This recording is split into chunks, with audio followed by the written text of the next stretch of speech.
ഒരു അത്യാവശ്യമായ ഒരു ഘട്ടത്തിലാണ് നമ്മുടെ ആശീർവാദയുടെ നേതൃത്വത്തിൽ ഈ ഒരു വലിയ ഒരു കൂട്ടായ്മ രൂപപ്പെടുത്തുകയും അതിന്റെ ഭാഗമായ ഒരു ഡ്രഗ്സ് ക്യാമ്പയിൻ ആരംഭിക്കുകയും ചെയ്തത്. തീർച്ചയായും എല്ലാ മനുഷ്യന്മാരും ഒത്തൊരുമിച്ച് പോരാടേണ്ട ഒരു വലിയൊരു ദൗത്യമാണ് നമ്മൾ ഏറ്റെടുക്കുന്നത്. തീർച്ചയായും നമ്മുടെ കോഴിക്കോട് സിറ്റി കരയാതിരിക്കുന്നതിന് വേണ്ടിയിട്ടാണ് ഈ ഒരു ദൗത്യവുമായി നമ്മൾ മുന്നേറുന്നത്. ഈ ഒരു പ്രോഗ്രാമിന് X7 ഹെൽത്ത് ക്ലബിന്റെ എല്ലാവിധ കോഴിക്കോട് ബീച്ചിലെ എല്ലാവിധ ആശംസകളും നേരുന്നു. അതോടൊപ്പം നമുക്ക് ഈ ഒരു പ്രോഗ്രാം ഇന്നത്തെ ഒരു പ്രോഗ്രാമുമായിട്ട് അവസാനിപ്പിക്കാൻ പാടില്ല. ഇതൊരു തുടക്കം മാത്രമാണ് എന്ന് ഈ ഒരു യുഗത്തെ സമൂഹത്തിൽ നിന്ന് എടുത്തു മാറ്റി കളഞ്ഞ് പൂർണ്ണമായും ഇതിൽ നിന്ന് വിമുക്തമാവുന്നത് വരെ നമ്മൾ ഈ പോരാട്ടം തുടരാം എന്ന് ഇവിടെ സൂചിപ്പിച്ചുകൊണ്ട് എല്ലാവർക്കും ഇതിൽ പങ്കെടുക്കുന്ന മുഴുവൻ ആളുകൾക്കും എല്ലാവിധ അഭിവാദ്യങ്ങളും നിർത്തുന്നു. ജയ് ഹിന്ദ്.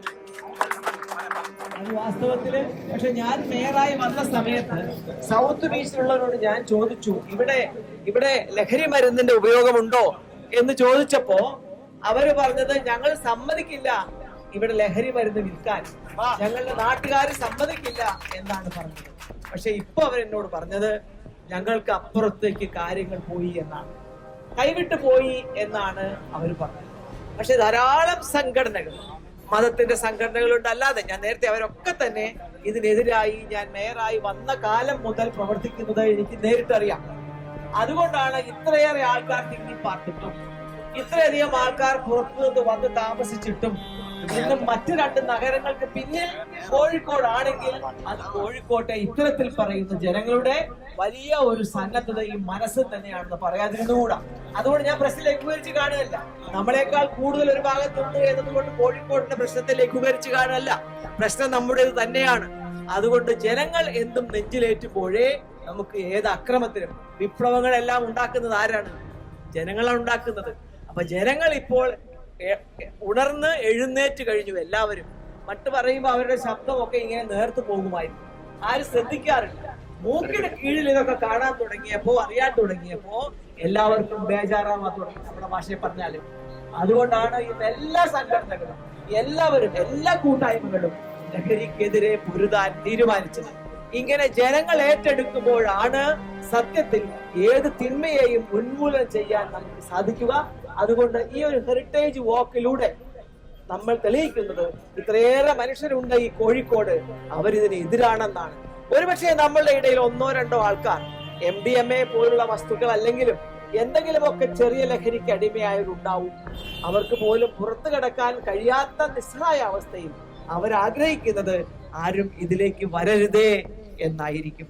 സ്വയം ചിന്തിക്കാൻ കഴിയാത്ത വിധത്തിൽ മരുന്ന് കൊടുത്തു മയക്കി നിസ്സഹായരായവർ വീണ്ടും വീണ്ടും ഇതിന്റെ കാരിയേഴ്സായി വിൽക്കാൻ ഇറങ്ങുകയാണ്. അവരോട് സഹതാപമാണ് നമുക്ക് തോന്നേണ്ടത്. അതോടൊപ്പം അവരെ ചികിത്സിക്കാൻ, അവരെ കണ്ടുപിടിക്കാൻ, അവരെ പോലീസിന്റെയോ ആശുപത്രിയിലോ കൊണ്ടുപോകാനൊക്കെ നമ്മൾ സന്നദ്ധ കാണിക്കണം. അത് നമ്മുടെ വീട്ടിലായാലും ദയവായി മറച്ചു വെക്കരുത്. കുറെ പേർ മറച്ചു വെച്ചാണ് എല്ലാ മറകളെയും പൊട്ടിച്ചെറിഞ്ഞ് എല്ലാ കഥകളും ഇപ്പോൾ പബ്ലിക്കായി വരുന്നത്.